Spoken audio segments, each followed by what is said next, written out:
Hi, I'm JC, and thank you for taking the time to view this video.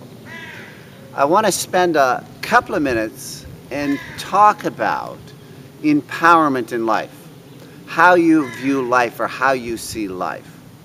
I've always found it very curious that two brothers could grow up in a bad neighborhood, one of them become homeless and unemployable, and the other one have a spectacular career or become the heavyweight champion of the world or whatever it is.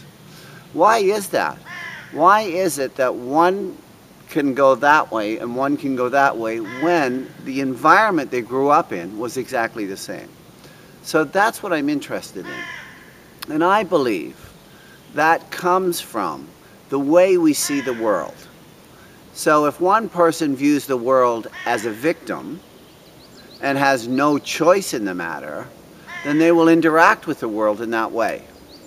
If the other person sees themselves as unstoppable and can accomplish anything, then they will interact with the world that way.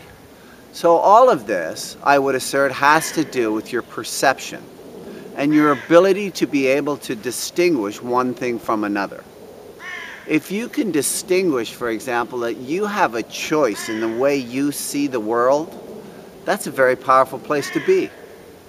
For example, if you were to view everything that happened to your advantage, no matter what it was, you had the capability of viewing that to your advantage, that would be a very powerful way to live.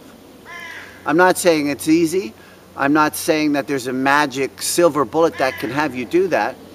But having the distinction gives you choice and power, does it not? So if I choose to feel victimized about something, I'm choosing to do that. So I'm at cause in that matter. If I choose to interpret everything in life to my advantage, then that's the choice I make on that. Now it's like a muscle. I've worked for many years developing the muscle of viewing life in a very powerful way, so that everything that takes place, I eventually get around to seeing what is the lesson in that? How can I grow from that? How can I benefit myself? How can this move me forward in life? As opposed to what happened when I was younger, when anything went wrong, I blamed or pointed fingers because I felt victimized. So I think that's really my point, that until you see you have a choice in how you view the world, it probably just happens by default. And my experience is for people that when it happens by default, it's usually a victimized mode or we interpret life in that manner, not very powerful. So I will say you have a choice. Life is what it is and how you view it is up to you. Okay? See you on the next video.